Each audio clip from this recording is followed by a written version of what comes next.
All right. Here we go, guys and gals. And boogity, boogity, boogity. Let's go racing, drivers.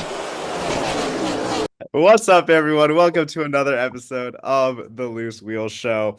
Andrew is currently unable to do the intro as he normally does because he's dying laughing into his hands. You won't know why unless Andrew doesn't edit out the start. If he does not edit out the start, then this is really awkward. But if he does edit out the start, then I'm Ethan Ignatowski. That is Andrew Hazlett, and welcome to Hi. the Loose Wheel Show. Off to a great start as always. Let's just get into it, I think, because whole lot to talk about. Three races to review, some pretty crazy news within the motorsport world. And now for last week's race reviews. And first up on the list of things to talk about is the IndyCar race weekend at Mid-Ohio, which I think is a great name because when I think of Ohio, I think of mid in the first place. So I think it's a great name for a track. I know it's called Mid-Ohio because it's in the middle of Ohio, but it just makes so much sense, really.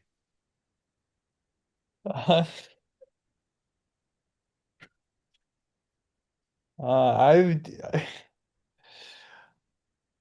I laughed way a lot this episode, and we're only a minute in. Probably more than I have in like the last 5 months combined. I don't know if Oh, that's a good thing or bad, but let's get into probably it. not great. Mid-Ohio, like Ethan said, it's a great name. When I think of the track Mid-Ohio, I think of mid because it actually is a mid track. Very well named by the namers of Mid-Ohio. Anyway, Dennis Hauger won the Indy next race. Alex Palou was on pole in the black car this week. Normally it's yellow and red. Sometimes it's red, sometimes it's green, but Sunday was a black car, different colors for him. On the start, Joseph Newgarden's absolutely no good, horrific season got even worse when he lost the rear wheels under braking, collecting Graham Rahal. Uh, he had significant damage. Newgarden was done. Power, McLaughlin, DeFrancesco, and Isla were involved to an extent. Not really. Some people pit Palou leads. Will Power was on fire in the pits. His day was done. Green flag pit stops. Scott Dixon tried to do a two-stop race. Uh, 21 of Christian Rasmussen ran out of gas, was not towed in. I think he got towed in later, but like that was really random why they didn't tow him in. Ed Carpenter was really mad about that. Shout out over Ed Carpenter. I think he's a junior too, but don't quote me on that. Um, Palou leads. Santino Ferrucci is channels his inner Santino Ferrucci and shoves Connor Daly off the track while losing a position while doing so. And then Ferrucci had a penalty of letting three cars pass him. We had green flag pit stops. We had a fuel race. Strategy A had Palou, 7 car of Lundgaard, and the 26 of Colton Herta. Strategy B had Dixon, Pato, and Rosenquist. Strategy A people, they knew they had to pit the strategy B people were trying to stretch it. Palou, Lundgaard, and Herta all pitted. After stops, the podium was Palou, Dixon, Lundgaard. Then Palou runs wide and loses the lead to Scott Dixon, and that, my friends, is going to be the ARCA Breaks moment of the week, going to Alex Palou. Uh, one week you're the race winner. Next week you're the ARCA Breaks moment of the week Life comes at you fast. recipient because he just choked the race, a very Alex Palou-unlike move. Podium wound up being Dixon, Palou, Lundgaard. I would give this race a 6 out of 10. Like the first 75% of the race wasn't that all exciting. We knew it was going to be a fuel race.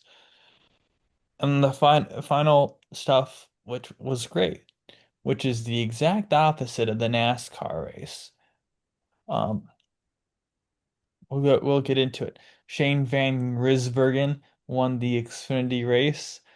For stage one, SVG on the pole. Michael McDowell, he got the lead.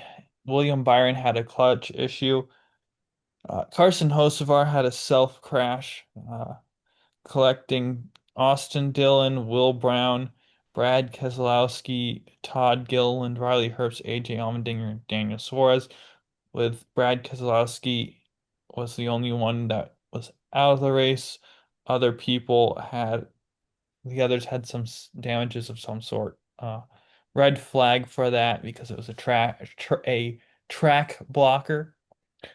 Uh, Chris Buescher opens the hood on the after we went back to yellow. Few pit. McDowell leads. Bowman spins. I don't think that brought out of a caution. Green flag pit stops. Bell had a penalty. Top nine stay out, and McDowell wins stage one. So stage two fuel pit.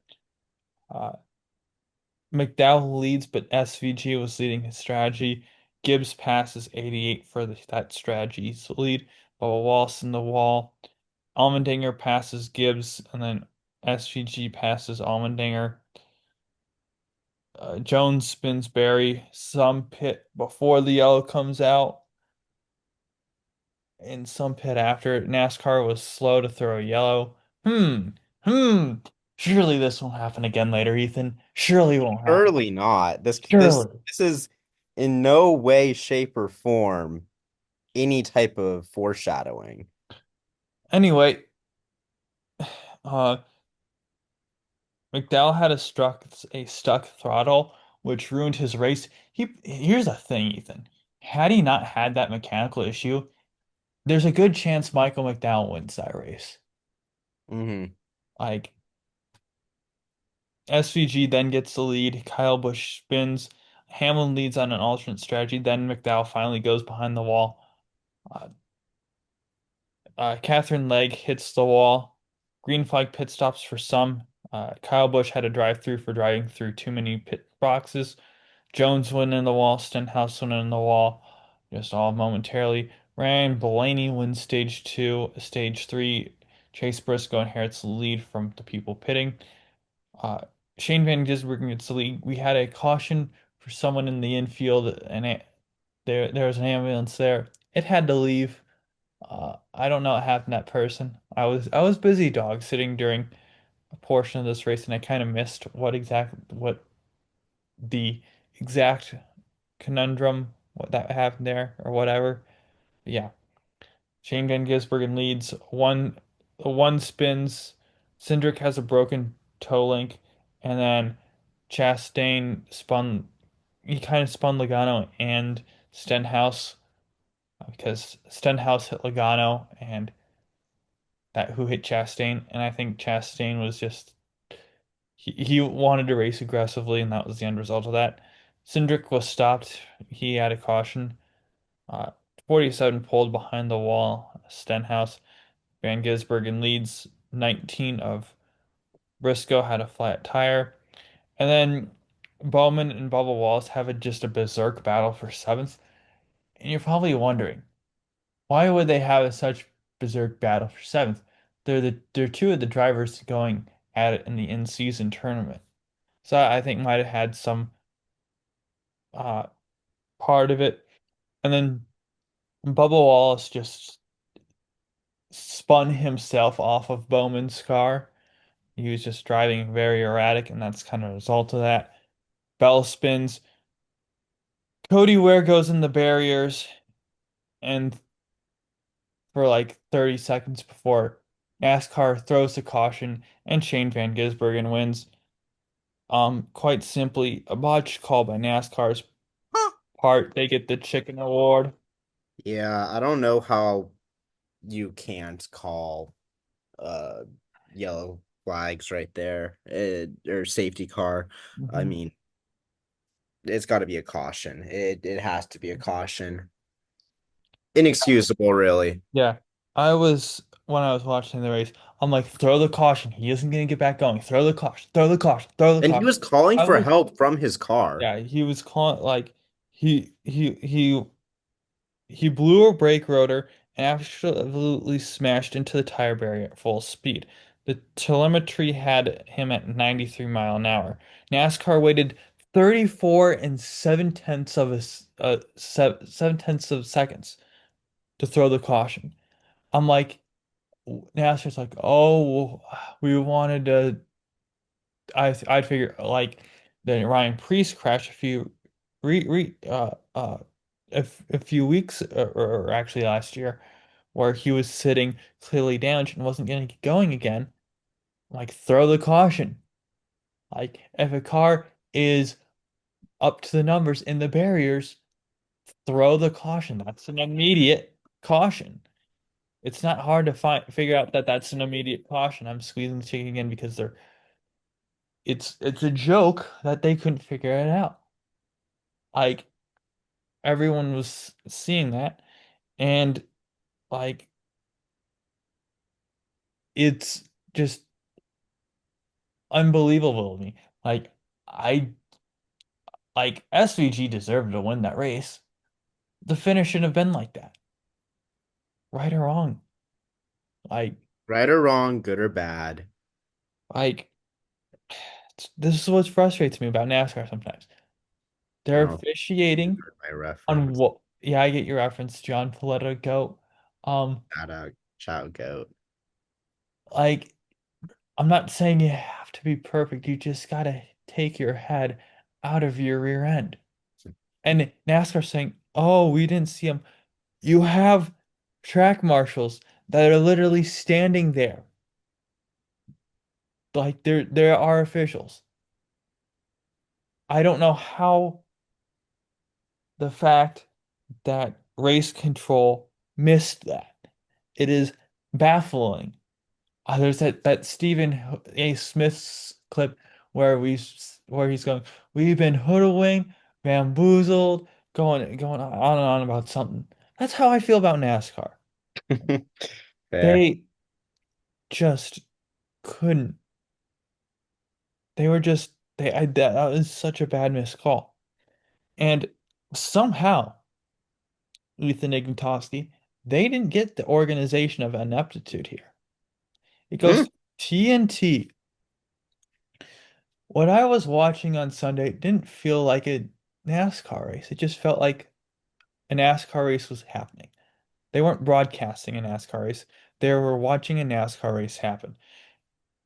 It just, I'll go on to tell you, it didn't have the aura that it did at NBC. Didn't have the aura. Like, I know it's cringy, but hear me out on this.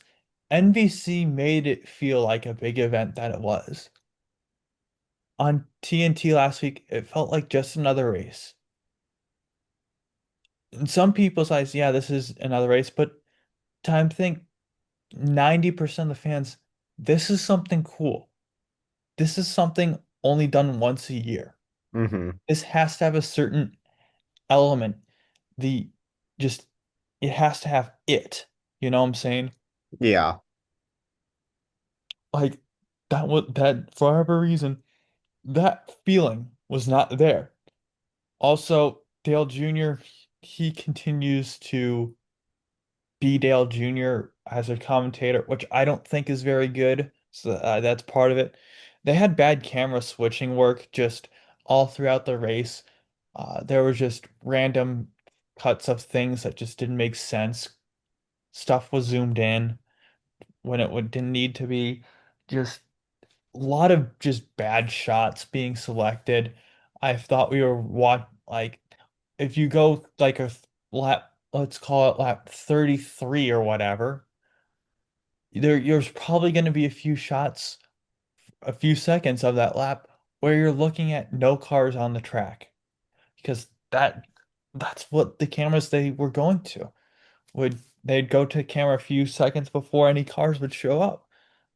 What are we doing here, guys? Like, I understand you want to be a little bit early, but like we're sitting, waiting, waiting. Oh, there's SVG, there's the rest of the field. It's like I shouldn't be waiting for this. Um, as well as there was one point, where Alexander's like, oh, we got a caution, caution's coming out, and we're going to commercial break. And they cut to commercial breaks. Like you got your NASCAR is paying you to broadcast the sport and cover the sport. You might cover as well cover the action here, guys. And they also during SVG his burnout. He is in during uh his burnouts, especially on the road courses, he does a full lap of burnouts, kind of like what Joey Logano does on the straightaways. He likes to try to burn it down for as long as he can. And they cut to commercial doing that.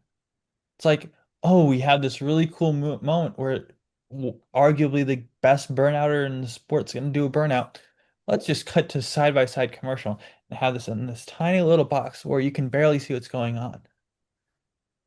It was a genuinely bad watch for me. Like this is like I know a lot of people on in the past said, "Oh yeah, Fox's coverage is so bad, yada yada yada." Or I haven't felt that. This was a race where I truly felt that. And I know I'm not expecting it to be what Prime was. I'm just expecting NBC level. It wasn't even that. That's what's frustrating. So anyway, rant over. I give this race a 6.5 out of 10. If it weren't for NASCAR and TNT just being bad at their jobs, this race probably would have been like an 8 out of 10. But regardless, end kind of soured the race for the NASCAR. Obviously happened for the IndyCar. Both got a 6 out of 10 for me this weekend. Ethan, F1. Yeah. A lot of stuff happened there too. I actually watched the end of the F1 race. Yeah, it was Are you proud of me? I am proud of you. It was a crazy race. I was able to watch the end of it to live. I went back and watched the race in its entirety earlier today because I was in San Luis Obispo, so I didn't wake up to watch the entire race. But yeah, pretty crazy race. But as always, starting with the support series in Formula 3, I am gonna absolutely butcher this name. But Tasanapol Inthapufasik, I think is how you say his name. Thai F3 driver. He won the sprint race. Congratulations to him. I really should have looked up how to say that. Apologies. I meant to, but I totally forgot. He Marie goes Boya, by Turn for his first name. Marie Boya. I can pronounce that though. He won the feature race. And then in I predict F2, that. sorry, what was that? Did I predict? No, I didn't predict that. I Go ahead. In F2, Leonardo Fornaroli won the sprint race, which is his first win in a really long time because even though, Andrew, he won the F3 championship last year, he didn't win a race. Oh, the old Matt Crafton strategy. Yeah, just like, You don't know what constantly. that is, don't do you? No, but yeah, totally sure. This quick side tangent. In 2019, this is under the current playoff system. Matt Crafton went a full season in the NASCAR Truck Series without winning, but he won the championship. Shout out. Shout out. Yeah. That was that was the good old Leo Fornaroli, Matt Crafton strategy. Just pumping out P2s and P3s. Finally got a win here in F2. And then I picked Jack Crawford to win the sprint race. I should have known that he was going to win the feature race on the 4th of July weekend. He showed those Brits some freedom. He won the feature race. I predicted him, I believe, I'm like 99.9% sure I predicted him to win F2 this year. And he's heading in the right direction. He's See, not is in that on first. the Instagram? He's not in first yet, but he is heading in the right direction. And we feel like not a lot of people are talking about him. I mean, he's only 20 years old.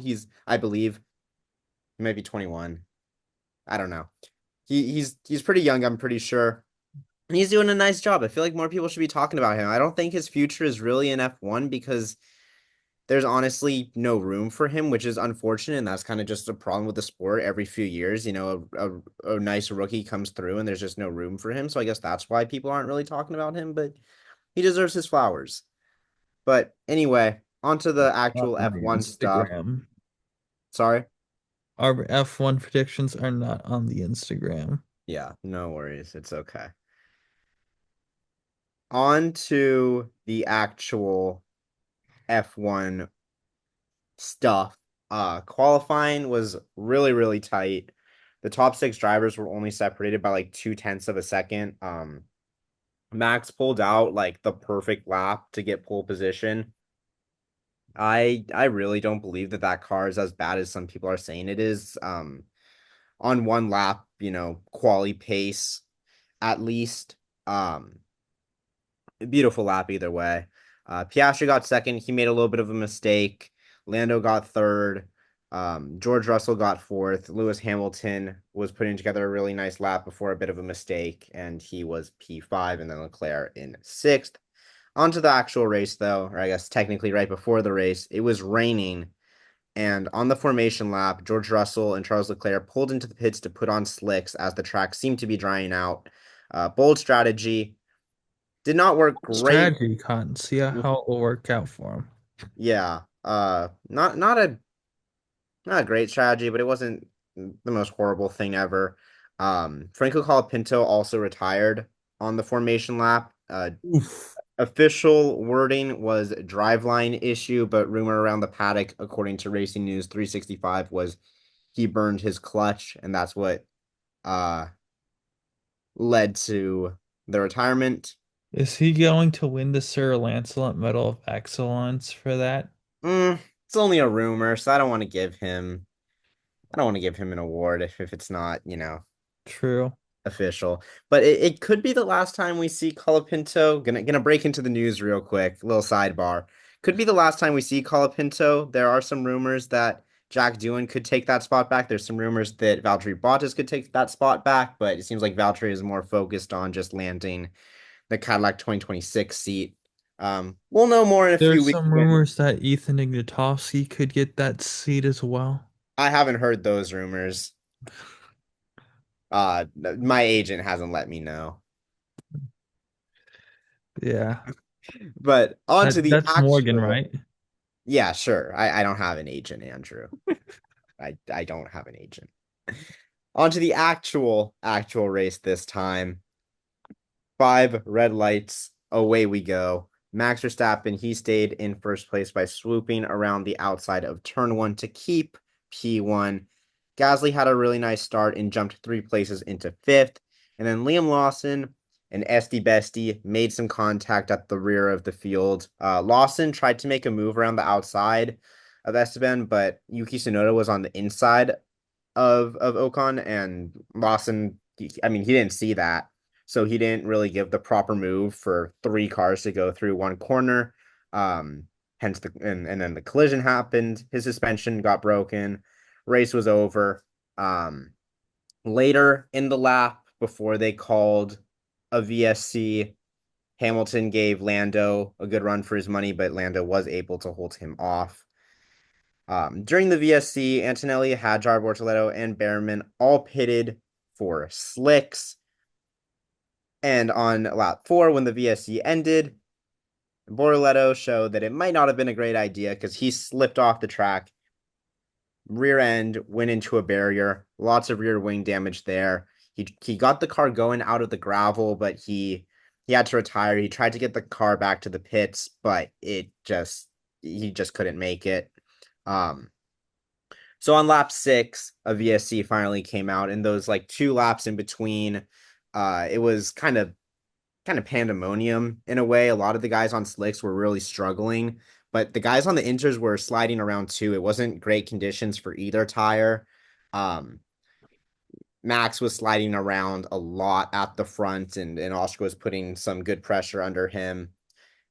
And all this was happening as the radar was saying that rain would be coming soon. And what did the Aston Martin team do, knowing that rain was coming soon? Well, they pitted Lance Stroll for slicks, of course. But it actually worked out really well. We'll get more into that later, but it was actually a great call. But kind of funny how on the broadcast they were showing Austin's radar and it was showing that rain was like really, really imminent. And then like the next radio message is like like Lance's engineer telling him box, and you see them put on slicks. So that was kind of funny. Lap 7, the race went green again. Max was sliding all over the place, and with the help of DRS on lap 8, Oscar Piastri was able to gain the lead right before Stowe Corner. It was a nice move. And just like that, 2 laps later, after Lance came in for slicks, George Russell was saying that the rain was starting again.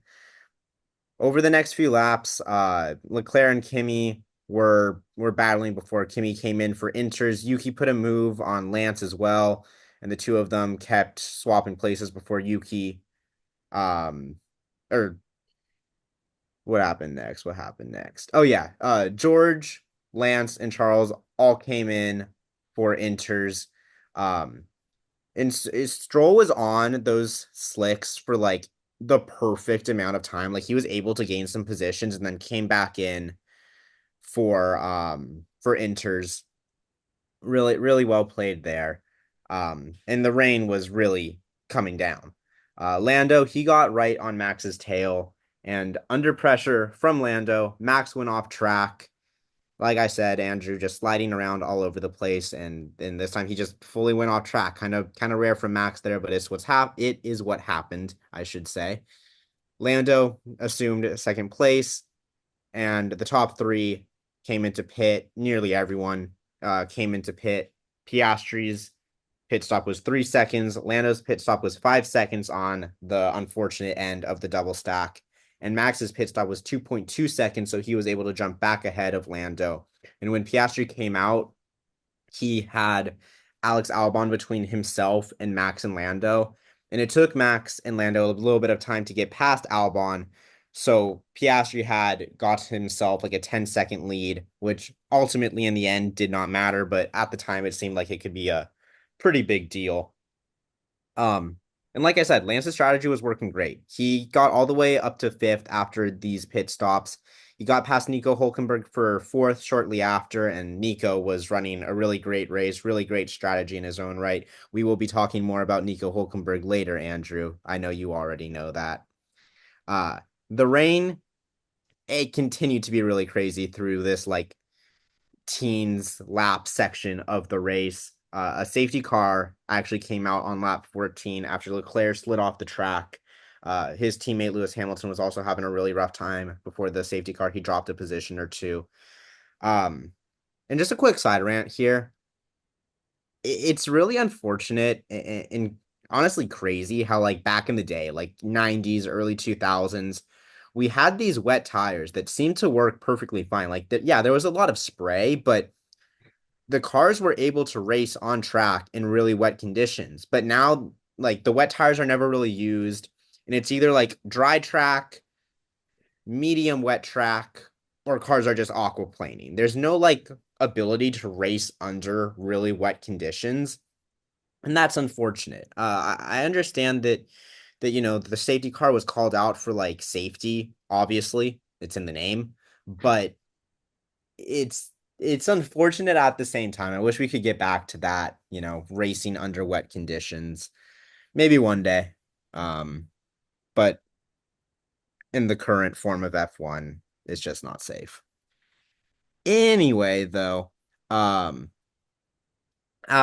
the end of the safety car, top 10 was Piastri, Norris, Stroll, Hulkenberg, Gasly, Esteban, Lewis, George, and Fernando. The safety car ended on lap 17, and we immediately had some crazy battles throughout the order, but the green running didn't last long. Isaac Hadjar flew off track and into the wall after contact with Kimi. Hard to blame Isaac because, like, on the onboard, it was literally impossible to see anything in front of him. So his race was ruined. He had to DNF. We had another safety car. Kimi retired shortly after. On lap 23, his diffuser was just totally broken, and with these ground effect F1 cars, you can't really be quick at all with a broken diffuser.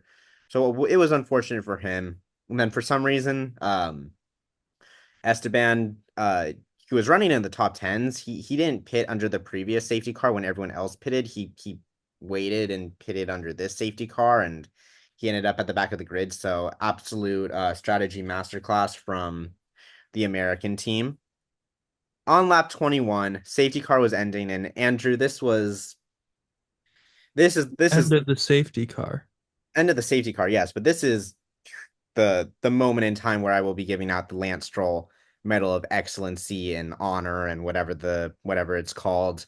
Because Oscar Piastri, who was in first place when the safety car was ending, he accelerated and then absolutely slammed on his brakes for no reason at all.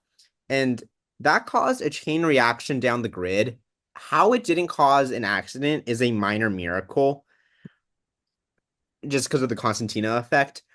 I have absolutely no clue, Andrew, why Oscar did that. Like, we see drivers at the end of safety cars, slow down and then take off, but Piastri was on the gas and then he braked so hard. He went from like I don't remember how fast he was going, but like he braked all the way down to like 30 miles per hour or something like that, 30 kilometers per hour. I don't know. It was tomfoolery is what it was. It was super, super dangerous in the wet conditions, hard to see because of the spray.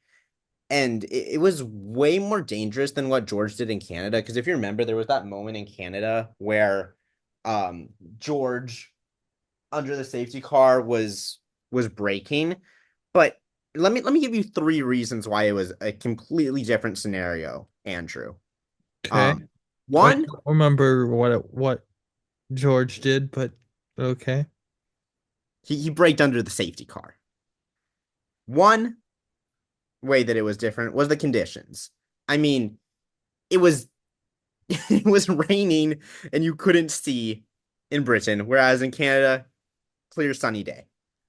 2, Max Verstappen and the rest of the grid was a lot more like directly behind Oscar than Max was in Canada when he was more off to the side. And then 3, the amount of pressure that was used under braking. Like when I say that Oscar slammed on his brakes, he slammed on his brakes. The FIA said that George Russell used 30 psi of brake pressure and Oscar used 60 psi. So double the brake pressure. I have seriously no idea why he did it. Clear-cut penalty in my opinion, and the stewards agreed. They gave him a 10-second penalty. Maybe you could argue that only a 5-second time penalty was deserved, but honestly, I think that he's lucky that he only got a 10-second penalty. I mean, it was really, really dangerous. For anyone crying British bias, learn wheel. Anyway, though, when Piastri did go, Max totally spun out. Just a horrid day for him. You don't really see days like this from Max Verstappen ever. He dropped from 2nd to 10th, and he continued to slide around. He worked his way back up to the middle of the pecking of the top 10, I should say. But yeah, didn't go great for him. Behrman slid off track in the lap that the safety car ended because Yuki hit him, and Yuki got a 10-second time penalty. So as you can see, even after the safety car, Andrew, pandemonium was continuing. And we're only on like lap 20 something. Through the mid and late 20s and early 30s, there was some great battling between different combinations of Hamilton and Gasly and Hamilton and Russell and Gasly. And by the end of that battling, the three ended up Hamilton, Gasly, Russell for fifth, sixth, and seventh, I want to say. I think that's right. And then into the mid 30s, Nico Hulkenberg had got right on the rear bumper of Lance Stroll, and with the help of DRS, he was able to fly down the inside of him into Stowe Corner for third place on lap 34. Chef's kiss, beautiful, love to see it. Hamilton had also positioned himself right on Stroll's bumper after that move, and Russell had got himself back into fighting with Gasly again. And as I just mentioned, Max was working his way through the grid. On lap 35, Hamilton passed Stroll at Village for fourth. Nice move there. And just close racing continued. George and Gasly, Leclerc, he was working his way through the Williams. There was some type things going on there with the way that those cars were battling. I mean, really, it was just Charles. The Williams weren't doing anything wrong, but Leclerc was sliding all over the place. He was making lunges that, kind of, so, you're the president of the Charles Leclerc hate club for some reason, Andrew. So I think you probably would have liked that. That's an interesting opinion. I mean, hey, you're the one who's like always calling him extremely overrated and stuff. I think he's overrated, but he seems like a nice guy. Don't Okay. hate him. Okay. That's good. That's good to know. I'm glad you don't hate him. Um, Nothing really noteworthy happened though besides the things I just said. Until lap 38 when the next what's it called? Pit stop cycle began. Alonso kicked it off by pitting for mediums, getting rid of his inters. Russell pitted a lap later for hards. That didn't work out great for him. He spun off track but was able to keep going. And then after that, Lando was putting in some really quick laps. He got within a second and a half of Piastri. Max, he continued to make moves. He got past Gasly for sixth, I believe it was. And then lap 42 and lap 43, pretty much everyone else that didn't already pit came in. I'm talking Hamilton, Stroll, Verstappen, Gasly, Hulkenberg the next lap. They all came in for slicks, all got rid of their inters. And it was really interesting that every single team decided to do this because everyone was sliding all over the place. I would have thought that someone would have tried to go long on the inters, but no, didn't happen. One really funny moment in all this was Andrew, like the synchronized like swimming and diving stuff that they have at the Olympics. Do we have some synchronized spinning? The Haas I duo. saw that. Beautiful. 10 out of 10. Olympic gold medal worthy synchronized spinning. I mean, really, really great stuff from those boys. Lap 43, the McLarens were the only two at this point to not pit yet. And Oscar came into pit. Will Joseph, Lando's race engineer, said, don't follow Oscar into the pits. And I mean, obviously, because Oscar was going to have to serve his penalty. So Lando came in a lap later. After the pitting for slicks, it was Norris, Piastri, Hulkenberg, Hamilton, Stroll, Max, Gasly, Albon, Alonso, and George Russell. And then between lap 45 of the race and the end of the race on lap 52, Alonso and Albon would go at it. Hamilton, he tried to catch up to Hulkenberg. He had the better tires. He was on softs. Hulkenberg was on mediums. Piastri also asked to swap places with Lando, which all I have to say about that is LOL. Piastri also slid off track, but thankfully for him, recovered it in time. Leclerc slid off track for the 7 millionth time. And then as the laps ticked down, or ticked up, I guess, in this sense, lap 48, lap 49, lap 50, lap 51, it was just so tense, Andrew, because Nico Hulkenberg was still holding on to third place. And despite Hamilton initially putting in a couple of really good laps, Hulk was able to keep a sizable gap. I'm talking 6 seconds, 7 seconds, but it was still tense, because Nico Hulkenberg, 239 career starts, no podiums, and he was sitting in third place. It was crazy. Like I just wanted the race to end, honestly. But it wasn't over quite yet. I mean, Behrman, he was putting Russell under some pressure, but uh George held him off. And then right at the end of the race, Stroll, like last lap of the race, Stroll lost, I think, 2 or 3 positions.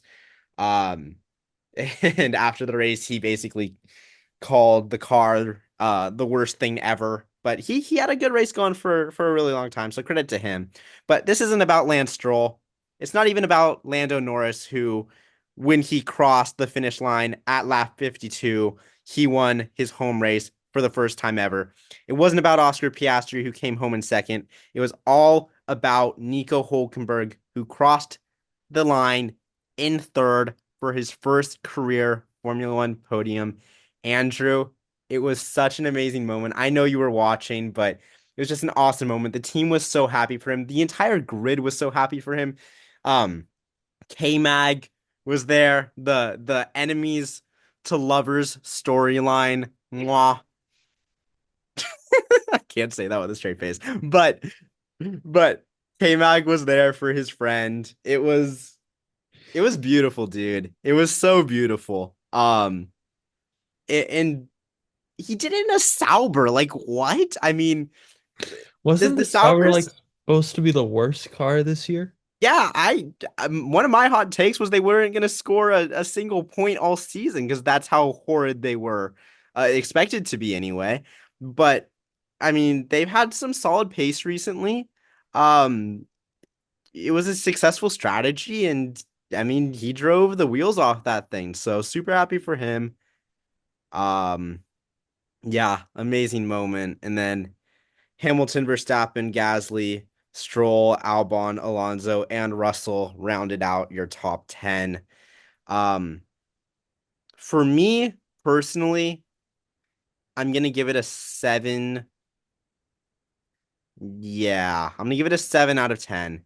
It was a good race, really crazy race, but like there was kind of too much happening at times, if that makes sense. Like what I mean by that is like it was like safety car after safety car after safety car. Oh, okay. Like it would have been nice to get some like extended runs in between that stretch of just safety car, safety car, safety car. Um, like safety cars can definitely make a race more exciting, but when it's just safety car, safety car, safety car, it's a little monotonous. I can't say that word. But you know what I mean. Um, and despite some really great stretches, there was some stretches that were just kind of meh. So overall, 7 for me. I know like for some people this is gonna be like a 10 out of 10 race, and like honestly, fair enough. Like Nico Hulkenberg got his first career podium, so everyone liked that. Mm-hmm. Um, I think the gap between Lando and Oscar is like 6 points. I didn't look, but it's super close. Just a couple weeks ago, it was looking like it wasn't really going to be a title fight, but here we are. The ebbs and flows. The ebbs and flows for sure. Time to get into the news, I think. Yeah, And now for the news. yeah. Not So much happened this week. on like I don't remember if it was like Tuesday morning or Wednesday morning, but like one of those days at like 2:50 a.m. I hopped on Instagram for one last doom scroll session before I went to sleep. And the first thing I saw when I opened that godforsaken app was Christian Horner had been fired from Red Bull Racing. And all of a sudden, I was not tired anymore. My brain was going crazy. I was like, what is happening? At first, I was like, okay, is this like a you let Max walk to Mercedes so you're fired type thing? Or is this like a last ditch effort to make Max happy so he doesn't leave type thing? And since then, we haven't got a lot of clarity, but we've got enough to make me think that it was a lot more of the last ditch effort to save Max type thing. Like I said, like there's like a weird amount of not news around this. But there's bits and pieces that we can string together, and um Kieran Jackson of The Independent put together a really nice article that I'm gonna be taking a lot of information from. So go read that. Definitely go read that. It was a really good article. Um, but essentially this has been 18 months in the making, Andrew. Um, all the way back when Christian Horner had that, kind of scandal, if you want to call it, where he was under investigation for potentially sending inappropriate messages to a subordinate. And he was cleared by two different independent investigations. But after those investigations, um the supposed string of WhatsApp messages between Horner and the Red Bull employee were sent to journalists and members of the paddock, and they were never confirmed to be genuine, but I mean, you know what I mean? Mm-hmm. It didn't exactly make the rumors go away, is what I'm trying to say. And Jos Verstappen, who has, the most The biggest mouth of all time. yes, that, but the most influence of any father of a driver, he was basically of the opinion that if Christian Horner were to stay at Red Bull, things were going to go real bad. And Red Bull had all of a sudden split into two factions. You had the Austrian side, which includes, Red Bull GmbH, the parent company of Red Bull. And on that side, you had the Verstappen family and Dr. Helmut Marko. And on the other side, you had Christian Horner and majority shareholder Chalaram Uvidia, who is the Thai, his family is the majority shareholders of Red Bull. Like Red Bull, Austrian company that Uvidia founded with Dietrich Mateschitz, but Udvidia owns 48% of the stake, or he owned 48% of the stake. No, 49% of the stake, excuse me. Mateschitz also owned 49% of the stake, and Udvidia's son owned the remaining 2%. So overall, the Thai family had overall control of Red Bull. Then Dietrich, as we all know, he unfortunately passed away. And in that power vacuum, Christian really gained a lot of power. And people were saying that, or part of Red Bull was thinking that he had way too much power and he wasn't willing to give it up. And that seems to eventually be the straw that broke the camel's back. But in the meantime, you know, people were leaving left and right. I mean, Adrian Newey, he was gone. Um,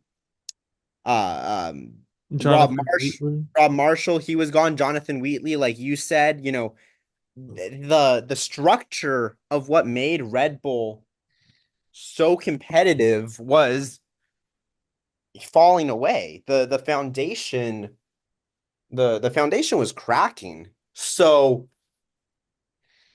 you had this, and then you also had the Red Bull car just seemingly getting worse and worse. And even Max Verstappen, he wasn't able to get, wins on any given weekend anymore. Like they still came in, but not at the rate that they were. And the underperforming on track, plus, you know, just the whole second seat saga, and the the the thought that Horner was having too much control, plus all the controversies, all these things were winding up. And really, you can pick out any one of those and say, okay, maybe that was the final straw, or, the final nail in the coffin, the straw that broke the camel's back, whatever euphemism you want to say. But the the mechanism that made this possible was that the Udvidya family, Andrew, they no longer had the majority stake. On May 31st, that crucial 2% stake was transferred to a Swiss investment company called Fidus Trustees. And so now you had the Austrian side owning 49%, the Thai side owning 49%, and the Swiss now essentially being the tiebreaker between those two, since the Thais had always had the final say, essentially, since they had more stake in the company. But now without it basically paved the path for Horner to be able to be fired, as I understand it anyway. It's a complex situation, and I don't want to pretend to be an expert on this, but from all the news that's available, this is what seems to have had happened. And some of this stuff is, alleged, of course, and all that, but it's out there. The information is out there, and it's being published by people that they would have knowledge of the situation. So it's crazy. I mean, Christian Horner he was there from the start. He's the only team principal in Red Bull's F1 history, over, or maybe exactly 20 years, but like Over 20 years. over 20 years. There hadn't been a day in my life where Christian Horner wasn't the Red Bull principal until yesterday. Yeah. Same with Kimi Antonelli. I mean, technically same with all of us, because he's the only one that's ever had that role. Well, I know what you mean, though. Like, you haven't lived in a world pre Christian Horner, Red Bull yeah. CEO and team principal and all that. Um, I have a few questions for you, Ethan, and all this. mhm. I might be able to answer them. Why did the Thai family sell that 2% to the Swiss company? I don't know. I tried to figure that out. I couldn't really find um any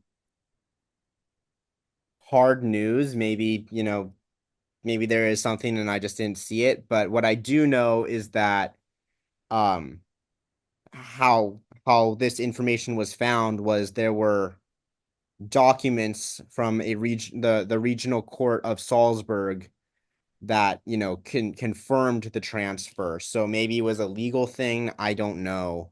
But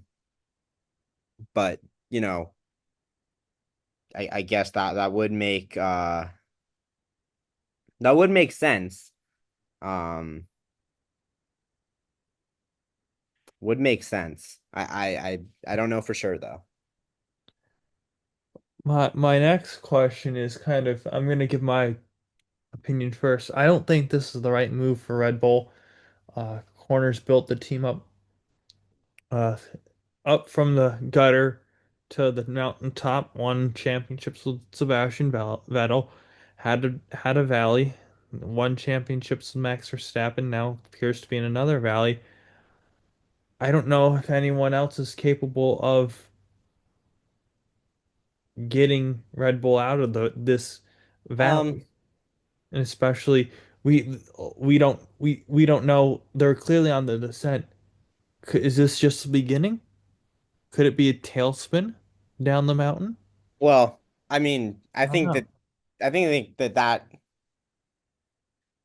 I don't know if you actually expect me to answer that question because I don't think anyone really knows, and we won't know until at least after 2026 when the new regs come out. But I think that, yeah, F1, it's a brutal business and it's cutthroat. But and at first I did think, like, why would they do this? But I, I think, and this is purely my opinion at this point, but I think it does make sense because from what's out there in the news,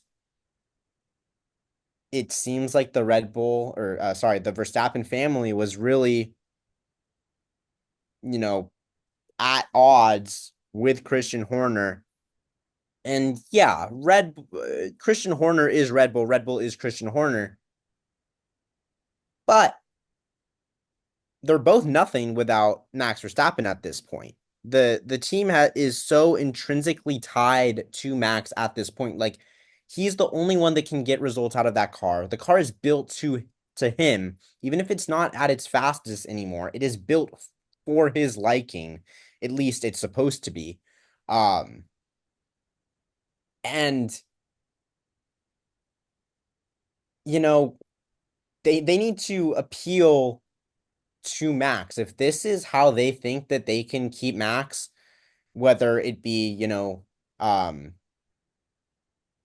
to build something with, Laurent Mekies, who we'll get into in a bit, and Max through the new regulations and beyond, or, if Max does meet, the criteria to opt out of the contract to keep him from going to Mercedes, as those rumors have continued to swirl. I think that this move might have been necessary. Yeah. I disagree just because I think if Max leaves, I think it will take a bit, but I still think they Corner is a guy capable of bringing them out. Is Sure, he but the they guy don't want to or lose Max. You don't want to lose Max Verstappen. well, you're gonna have to someday.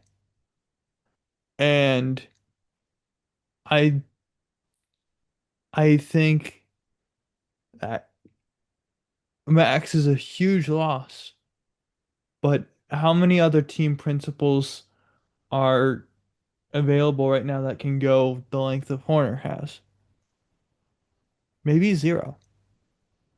How many guys can get Red Bull where it is to the top again in the next 10 years? Maybe zero. We don't know that Christian would have been able to do that either. Christian at least has the history of doing so. I I think that they're still stable. I feel Red Bull now super unstable. They've had the loss. They've had the change of firing. I think Max is gonna go. I don't know what you think. I think this is gonna put Red Bull in a dramatic tailspin, where eventually in the next dozen or so years we see one or zero Red Bull teams on the grid. I don't think I don't I think that I that's a think crazy leap, I think it's honestly. gonna if they go into a dramatic tailspin, someone at Red Bull is going to say, "Why are we still financing two teams, or let I could alone see them one?" drop down to one team. I mean, we've been thinking that at different points of the past 5 years. Um, so I don't think that that's crazy, but I don't think that Red Bull will ever fully pull out of the sport, at least not anytime in the near future. Um, is Laurent Mekies the right guy to lead the team? I don't know. I mean, let's shift the conversation to Laurent Mekies, who was the team principal of Racing Bulls and is now the new CEO, team principal of Red Bull. He's been in the sport for 25 years pretty much. Started at Arrows in 2001, has had stints at Minardi. He was at Toro Rosso for over 7 years. He had a 4 year stint at the FIA. He was with Ferrari for a bit, and then he has really, really, really done a nice job leading the Red Bull sister team, junior team, whatever you want to call him, team. Um, so he's he's obviously not proved himself to the levels of Christian Horner. There's, questions surrounding him because, it's not like he's had success everywhere he's gone, but he's coming off a really nice stint of leading that junior team.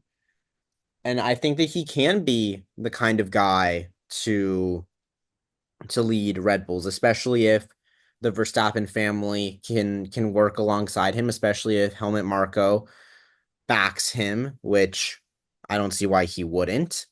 Um, so I think that at least he has a chance to do something. They're Red Bull is of course known for dramatic driver changes and all that, but they're not going to do anything.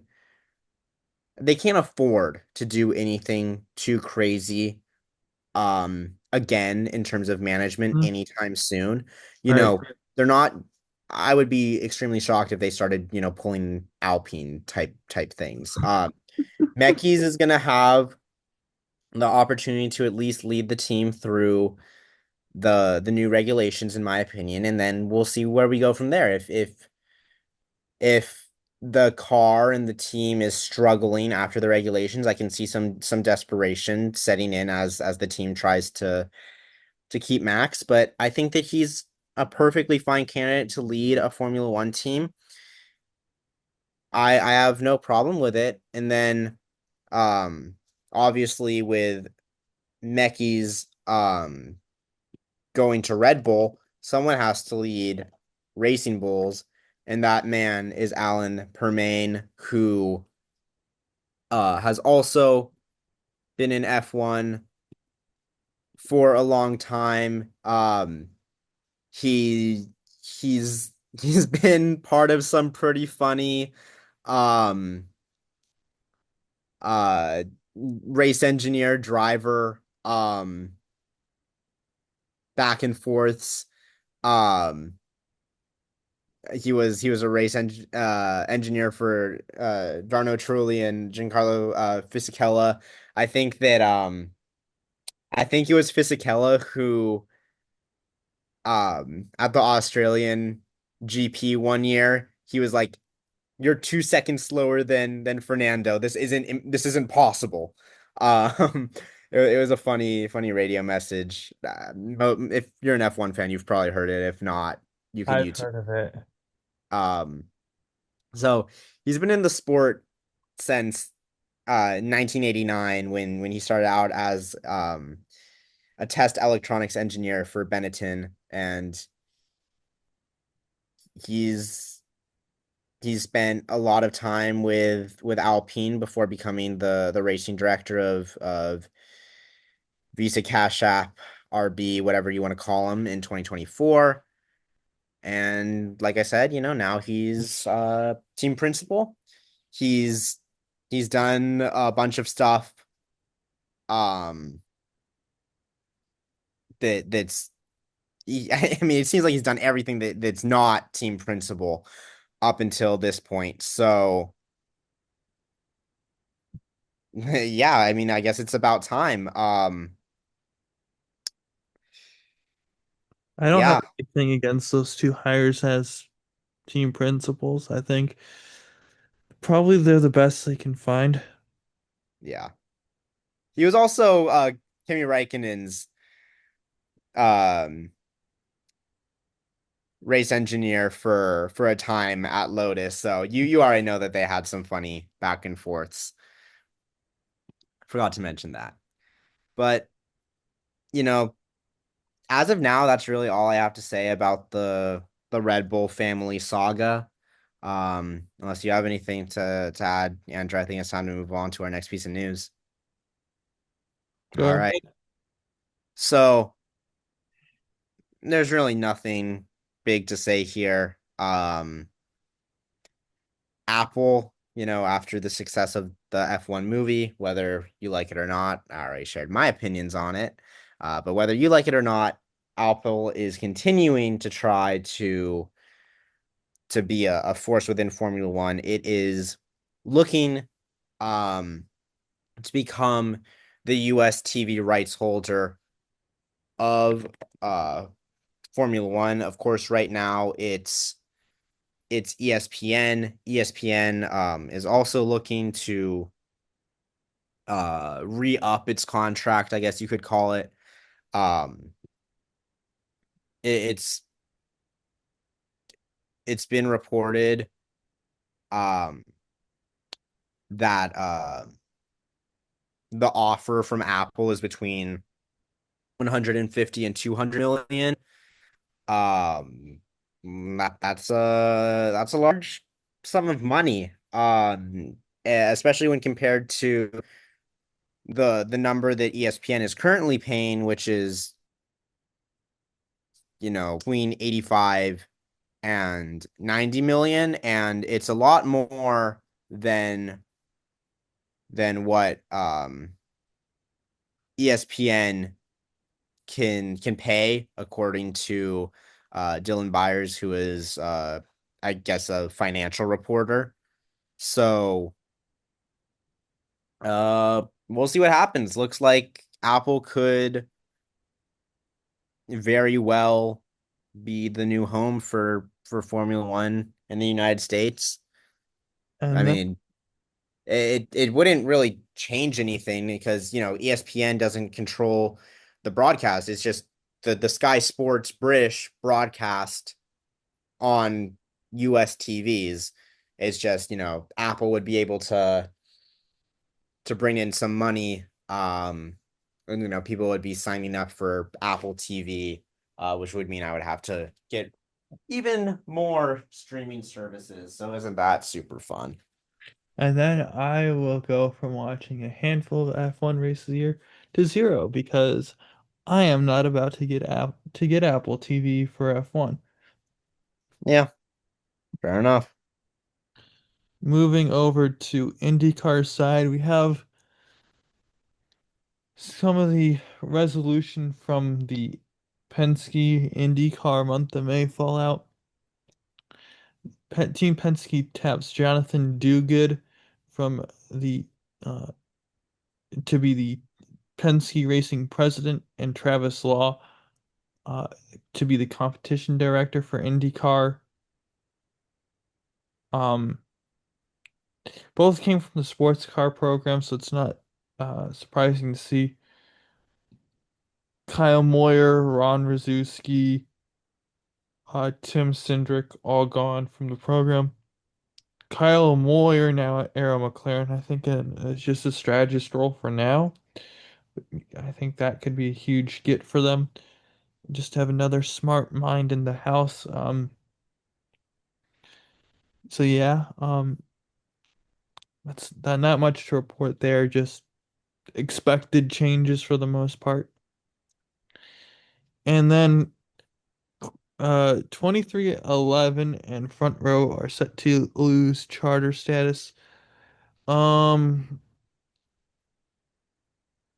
after this weekend, Bob Parker says they have been denied a rule or hearing in the injunction reversal, so potentially could lose their charters effective for Dover. At this point, I don't think we're gonna have over 40 cars show up to a race anytime soon. So they'll still be at least locked into every race, but they'll be losing out on a ton of money in doing so by racing unchartered. Looking at the schedule, uh, most I see in the as of now are two open cars coming to a race, which is scheduled to happen 5 different times right now. So we'd still have to get three open cars to come to a race for those two teams to be bumped from the field. So, but yeah, the main thing is they're losing a ton of money, just a lot of revenue sharing. That's the one of the things, and then possibly drivers can opt out of their contracts if they decide to remain unchartered. So yeah, it's, it's murky waters from those teams. Who knows? NASCAR's going to come in possession of those charters. So who knows what they will do with them? Will they just kind of hold on to them after this? They're probably going to hold on to them till after the lawsuit ends. And after the lawsuit ends, if NASCAR gets to keep them, will the teams want to sign charter system and buy back their charters? I doubt it. Would the teams want to, and then is NASCAR going to even have the full 36 charters? That's another thing. Andrew, what's the likelihood here of this leading to like 2311 just leaving NASCAR? Is that a possibility here, or would they I guess I don't want to say like I don't know what the wording here would be, but like I guess at worst would they just be an unchartered team? I think it's possible that both 23 and 11 in front row leave the sport after this year. All depends on this court case.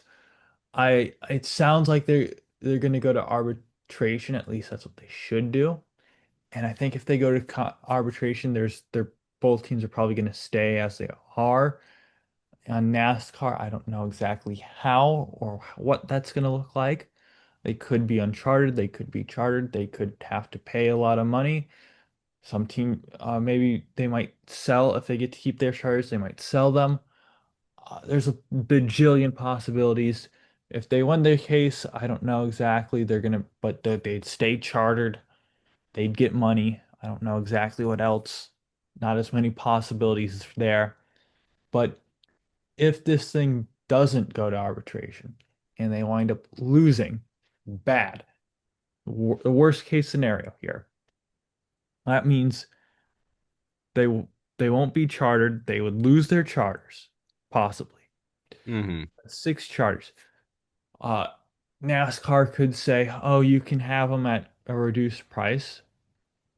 They could also not say, "Okay, this is the price. We're going to go back and forth. Whoever winds up paying the most money can have them." In that case, 2311 might try to get the three charters. Front row might try to get three charters. They might be successful. They might not be. A lot of other teams are wanting charters. So Rick Ware Racing, Legacy, RFK, just to name a few that come to my mind off the top of my head. There might be more. Other teams that aren't chartered, like a Junior Motorsports or uh MBM Garage 66 team. Who knows if they want to get into it? It might drive those prices up. Uh, NASCAR might say, "Oh, we're not going to have these 36 cars. We're going to have 30 now." Okay, that means they would have to run open if they want to stay in the sport.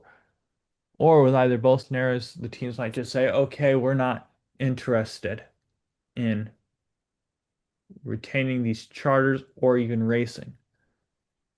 Of those teams, I think Front Row has is the most likely to leave the sport because Bob Jenkins, he's made his money off of franchising Taco Bell's, KFC's, A&W restaurants, Long John Silver's, MDS Trucking's another one of his businesses. You might just say, okay, this isn't. gonna make me any more money. I'm losing money. I'd lose more money if I kept going. I'm done. Michael Jordan and Denny Hamlin, this is more like a passion project. They have a lot of money. Michael Jordan worth a lot more money than Bob Jenkins is, I think. And they seem like they truly want to be doing this. I'm not saying that Bob Jenkins isn't, but this is truly a passion project. They're not here to make money. Uh, so yeah, they'll both. I would assume both teams are going to be on the grid next year. I don't think they would be, but there's a chance that they aren't. I'd put it a 1% chance. But there is a chance. There's a chance. It would have to avoid arbitration, which I think there's about a 5% chance of that happening, and there's a good chance that they would lose the case. I don't know Hmm. the exact. I would put that at like a 75% chance they lose the case, and then kind of figure out the numbers from there. Yeah, it's just I don't like seeing this product, the charter system. I think just saying, oh, this is what the teams wanted, and I think it's backfiring. I From day one, I've disagreed, didn't like it. I've went on a rant, one IndyCar, one on the charter system. It's a bad system. It does what it's trying to do to an extent, but it's also shooting teams in the foot at the same time. It's like teams are running faster than before, but they're also breaking their feet more than what they're normally. If you kind of amplify this to a person, is it good to an extent? Yes. Is it bad to an extent? Absolutely. The debate is, does it do more good than bad? I would say it does more bad than good. That's going to vary from person to person. Yeah. Yeah, that's kind of where that is. I'm just shaking my head right now. Like I just don't understand how we got to here where we are with this thing. Is we're supposed to be racing cars. This is supposed to be entertainment. What happened to the game I love? I don't know. Yeah. I don't know. Maybe it is still the game I love. I don't know. Anyway, moving to some happier news. Clash returns to the Madhouse Bowman Gray for 2026. You may have seen the highlight recently of the two families fighting after a race. John Boy did a breakdown on that, which is cool. I like the I gave a favorable review to the Bowman Gray race. Uh yeah. So I enjoyed it. I like it. Technically a stadium race, not as much of a stadium as the LA Coliseum, but we're in year 5 of doing a stadium race now next season. I like it. Um, Shout out, uh, Shout out the MLB for flipping the script and doing a baseball game inside of a NASCAR track. I like it. I think regardless of sport, I like crossover. When MLB does their cool stadium games every year. College football went to Bristol before. They do a game in Ireland every year. I love it when NHL does their Winter Classic and Stadium Series games. I think that's really cool. I wish we could have got one here in Phoenix. Rip the Coyotes. Special thank you, but I can't say the word. I actually want to say to Alex Morello for being a great owner and clearly keeping one of the coolest logos around in there is an old Arizona Coyotes Kachina Doll logo. Yay. Uh, Basketball, they don't really do any tr crossover. But yeah, regardless of sport, I think it's cool. I like this MLB. When is this MLB Stadium Classic? Is it sometime this month, Ethan? I know you're into MLB Uh, and is it sometime this month? That's a good question. I believe so. I would assume so because I saw I forget who it was exactly, but one of the Reds catchers, I saw his catcher's gear got posted online, so I would assume it would be pretty saw that soon. too. I'll look it up. I'll look it up. Anyway, we're gonna go into the previews. And now for next week's race previews. Um, One open car this week, Catherine Lake, 78 BJ McLeod car. The five this week, I have August. uh two only three drivers right now, Ethan, that are on the grid this year have won it in Sonoma. Kind of crazy to say because Sonoma's been on the track every year for a long enough time. Just a lot. You had a lot of Kevin Harvick's, Clint Boyer, Jamie McMurray, Martin Truex Jr. wins there. That's kind of why you see that. But regardless, Kyle Busch won there twice. Kyle Larson's won there twice. Daniel Suarez won there once. The rest of my five, I'm gonna throw on the only two guys to win on road courses this year, SVG and Christopher Bell. I'm gonna throw an honorable mention to William Byron because he's done well on the road courses on the next gen car as well. There's a lot of other guys that you can't sleep on road courses. I'm not gonna name all of them because that's naming half the field by that point, and that's not the point of the five. Xfinity Series.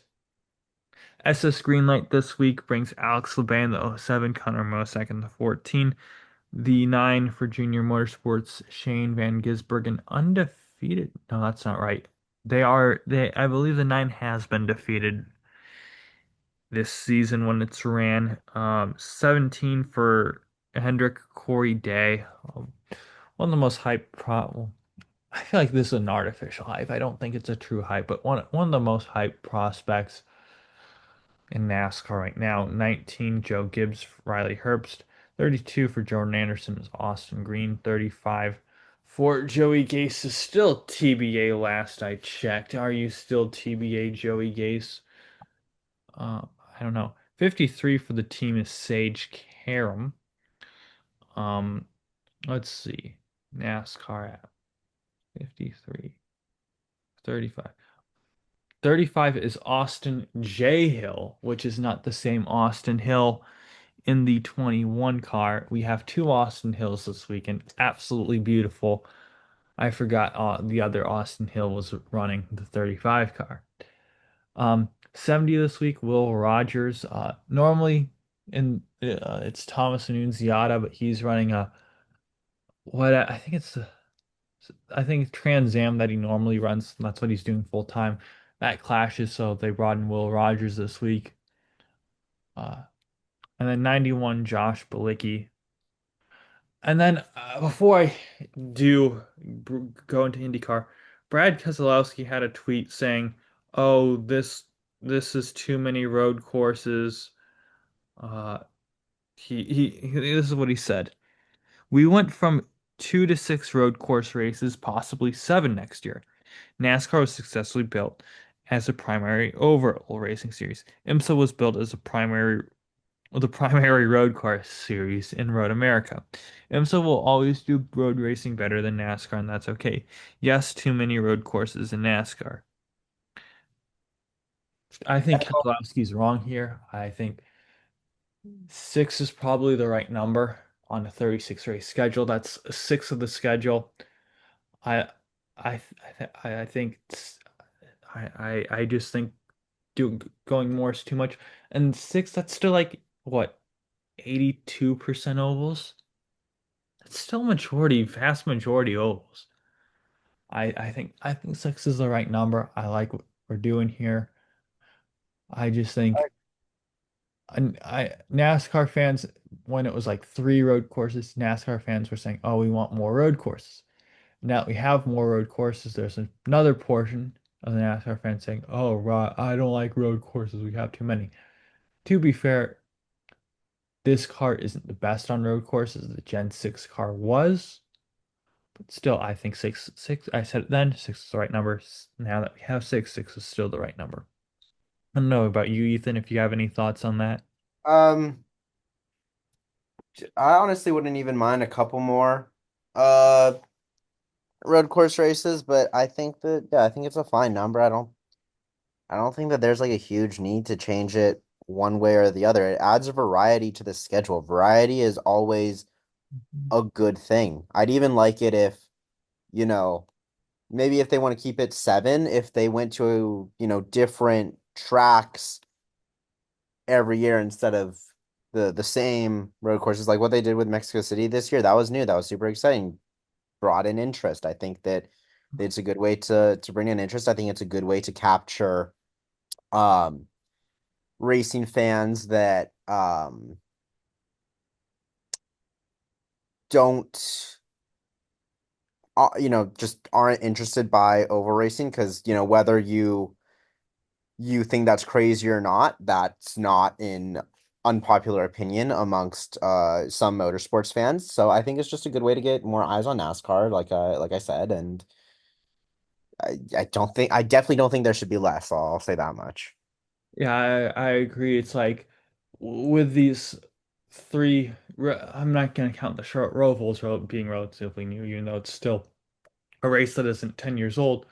But these fourth, fifth, and sixth states, which all came in the past, I want to say 6 years or so. I look, okay, if you take these three extra dates, where are you going to put them? Are you going to put them at Chicagoland, which is an okay oval, Kentucky, which I'd like to see back on the schedule, but not at the expense of a road course, which Kentucky wasn't that great anyway. Are you going to put in another Michigan date? That's unnecessary. Pocono date, Richmond date, same deal with those. Another Loudon date, like who okay, if you take three races off, where are you gonna put these three races that add value? You just can't. You can't get value add anywhere. Can put it Texas? No. Uh NASCAR's smart enough to realize these add value. Uh you look Daytona Road Course when they had to use it was valuable. Um I look at Charlotte Roval. That's something new, very different. Insane value. Indianapolis Road Course, I thought that put on some good racing, added some value. I don't think as much as the oval does, but I like the racing on the road course better, my personal opinion. I don't know if NASCAR fans as a whole would agree. That I that was interesting. Chicago added immense value. Same with Mexico City. Road America brought in I think the most fans NASCAR's seen in a while when NASCAR went there. I don't know why well, I know why they removed it. They didn't want to have two tracks in the same area. And Coda as well. That's been a, a great race down there for as long as it's been on the schedule. So much value in road courses. Um, I think you can argue, we don't really need Sonoma. We don't really need Watkins. Well, Sonoma in particular. Which I would disagree. If you take Sonoma off, you don't have any races on the West Coast at all. I don't, unless you count Vegas as West Coast. And then where are you going to put that? I don't know. Like Portland maybe, but you're still losing out on the Bay Area market as a whole. That would leave you with no footprint in the state of California. So if NASCAR wants to add another road course, I think that would be pushing it. But it's got to be somewhere that adds immense value. I'm talking Canada. A street course in the southern SoCal or New York City areas. Somewhere where there's a huge market and throw a street course, or somewhere in Canada. Or somewhere else abroad. I think those are like, as much as I love Road America, I want to go back. What value does that add? Not that much. Now that Chicago's in the area. Granted, it would add value, but I don't know how much it adds. I think just six is the right number. 1/6, six of 36 round number. Kind of a weirdo. I like those round numbers. Yeah, it's kind of my side tangent. I don't know if you have anything else to say on that, Ethan. Nah, I think we should get this over with. This episode's been long. Yeah, I think we're close, if not at the record here. Iowa, Indy next. Three drivers, all for HMD, that changed. Max Taylor in the 18, Davey Hamilton Jr. in the 24, Juan Manuel Correa in the 39, 5 for IndyCar. Joseph Newgarden, two-time, six-time winner for the two car at Iowa. Pato Award, Will Power, and Scott McLaughlin have all won there once. My final driver in the 5 is Alex Palou, who hasn't won there yet. I'm going to throw in three more good short oval racers. Kyle Kirkwood, who's won Gateway this year, along with Santino Ferrucci and Dave Malukas. Now time for pick points. And now for next week's race picks. Ethan and I both took 25 points last weekend. We ate big time. Yum, yum, yum. Guests only took 9. Morgan didn't do very well. Gonna go through this real quick. We all had Dennis Hauger. He won in the Indy Next race. We all have Alex Palou. That's a 5 and a 1 point there, respectively. I had Rafael Camara over Nikola Tozlov. Morgan did as well, so we got points there. Ethan, shut out. I had Callum Voisin over Rafael Camara. You and Morgan had Ethan. I took another point there. You had Jack Crawford, who beat Alex Dunn, Richard for short. You got a point there, Ethan. I had Jack Crawford in the sprint race or future race, who won. My F1 podium was oh, I screwed your podium. Your numbers are in the wrong spot. It don't matter. Gave you. All right, there you go. I got 2 points for having Oscar and Lando on the podium in the wrong positions. You had Oscar and Lando in the right positions. You took 8 points there. To Morgan and I's 2, we each had Oscar and Lando in the wrong positions. We all had third wrong. Morgan went Allgaier Hocevar. They didn't win. Ethan and I, we took the correct winners. SVG in both races, taking 5 points. Now, Ethan, your gap to me is still 9 points. Gap to guess 53 back, worst they've been all year. Now past halfway in the weeks picked. Um, Doing some math in the races picked, 253 at half. That's 125-ish. We're way past halfway. Well, not way, barely past halfway in the races picked. Just kind of give some thought on where we are on the in the year. So, guess they're not officially out of. They got to mount a huge comeback here. They're out of it, bro. To the point If they're not where mathematically out of it, they're out of it. they're not mathematically out of it, like you said, but they got to build, and quite frankly, I don't think they're that talented. Sorry, guess if you're listening. That's mean, but you might be right. Can I start us off though for this week? I will say my dad did picks for us this week. This season in 2 race weekends, he has averaged 5.5 points gained on Ethan. So All right. Well, hopefully that stops this week, but it don't matter really. It really doesn't because of the gap. But yeah, you and me, we both picked Lockie Hughes. I assume it's because the reason I picked him is because he won the only other oval race that Indy Next was at. he's Uh, been winning every third race this year, and it's the third race. So okay, I feel like my logic is better than your logic. I don't hate the Miles Rowe pick. But I'm gonna back Lockie Hughes here. my dad, he picked Miles because, like, I'm pretty sure I was in length a mile. That's what I told him. And he said, Miles, he seems like a guy who should be winning races.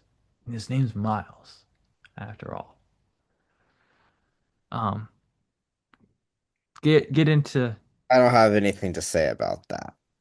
Um, your dad took Joseph Newgarden in both Iowa races, which I don't hate. He's had a bad season, but he's swept that weekend before. I'm taking Pato Award in both races, not because I think he'll win both races, but because I think it's about time he wins a race this year. He does good on ovals. He does good, or he's done good at Iowa in the past specifically. So I don't see any reason why he can't win one of them. I just don't know which one it's gonna be, you know? Yeah, for me, I'm going split my marbles in different baskets here, see how it's gonna pan out for me. Um, so I went with Scott McLaughlin for race one, done well there in pass one. He's Team Penske just as a whole hasn't won this year. That's got to change. I think he's going to be the first one to do it this year, and I think he's going to win race one. That Yeah, I being think said, Scotty I'm going to Mack is very likely to win. go with his teammate Joseph Newgarden, the King of Corn Country, six-time winner there. As I said, I originally I was going to go McLaughlin on both, but I had to pick Newgarden once because I know he's going to win one of those races. Like he's just way too talented not to be. I know his confidence is pretty much in the recycling bin right now, but he's just immensely good there. This could be where he starts to build something. But if he has two bad races this week, ugh, ugh, is all I have to say. Mm. Um, moving into Xfinity Sonoma, my dad went Justin Allgaier. Good everywhere. Solid pick, Ethan. If you want to, well, we picked the same guy. You want to tell world about it? SVG, Shane Van Gisbergen, quick on road courses, won the Xfinity race there last year. It ain't rocket science. It's just SVG. Yeah, my dad went with Chase Elliott on the Cup Series. Used to be very good in road courses. Hasn't quite had the same success in the Gen 7 car. Still very good. I went with two-time winner at Sonoma, Kyle Larson, I think. Uh, I feel like there's a certain pick that's trending flashy. The reason why I didn't go with that pick, Ethan, is that Cup Series has had so much time at Sonoma. They know how the racetrack is. They know how to execute it to the fullest. Not uh, they just haven't had the same experience at uh, tracks like Mexico City, Chicago, Circuit of the Americas to an extent as just Sonoma's been on the circuit. I think Kyle Larson's going to have the edge this week. Potentially, very well could. He is Kyle Larson after all. But I think that as you've kind of just indirectly proven, the guy that I think you're trying to say is the flashy pick, the guy that I'm picking, SVG, he's shown numerous times now that it doesn't take him long to adjust to um new adventures, I guess you could put it. And everything I said uh, about his Xfinity pick, you can apply that here. He won at Sonoma last year, albeit in the Xfinity series. He's really good on road courses. Um, is it extremely unlikely that he sweeps a second weekend in a row? Yes, it is. But I also don't feel bad about predicting it because that's the level of talent he can be on road courses. There are NASCAR drivers who quite simply can't win on road courses. Now, there are plenty of guys in the Cup Series who are really, really good on road courses, but it's you're pulling names out of a hat always when you're doing this, but the amount of names that make sense on a road course is a lot less. SVG has the ability to do it, I don't see why it's not a possibility. It's certainly a possibility. Just I look, he didn't run this race last year. I'm not saying he's going to run bad. I just think No, I'm not saying that you're not saying that it's I you know. I ability, know. but I think it very well could happen, is what I'm trying to say. Yeah, Obviously more than you do. yeah, looking at it, he's probably gonna run second to Larson, in all likelihood. We'll Just see.